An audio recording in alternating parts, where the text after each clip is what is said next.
తెలంగాణ రాష్ట్ర మంత్రివర్గాన్ని జూన్ 8న విస్తరించడం జరిగింది.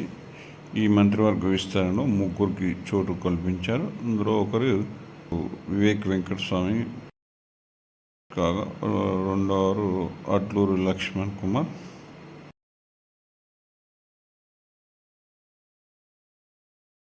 మూడవ స్థానం వాకిటి శ్రీహరికి ఇవ్వడం జరిగింది. దీంతో ఆదిలాబాద్ జిల్లాకి, తర్వాత మహబూబ్నగర్ జిల్లాకి, కరీంనగర్ జిల్లాకి అవకాశం కలిగినట్లయింది. క్యాబినెట్ మంత్రులతో గ్రూప్ సామూహికంగా ఒక గ్రూప్ ఫోటో కూడా నిర్వహించడం జరిగింది. ఈ తర్వాత ప్రమాణ స్వీకారం అయిపోయిన వెంటనే వాకిటి శ్రీహరి తనకు మంత్రివర్గంలో స్థానం దక్కడానికి కారణమైనటువంటి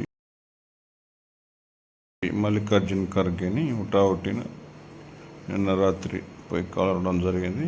ఈరోజు మంత్రి వివేక్ అండ్ అడ్లూరి లక్ష్మణ్ కూడా అధిష్టానాన్ని ఢిల్లీకి వెళ్ళి కలవనున్నట్లు సమాచారం. ముఖ్యంగా ఈసారి బీసీలకు, ఎస్సీలకు ప్రాతినిధ్యం కల్పించారు. ఎస్సీ మాల సామాజిక వర్గం నుంచి వివేక్ వెంకటస్వామిని, తర్వాత అడ్లూరి లక్ష్మణ్ని మాదిగ సామాజిక వర్గం నుంచి, వాకిటి శ్రీహరిని ముదిరాజ్ సామాజిక వర్గం నుంచి ఎంపిక చేయడం జరిగింది.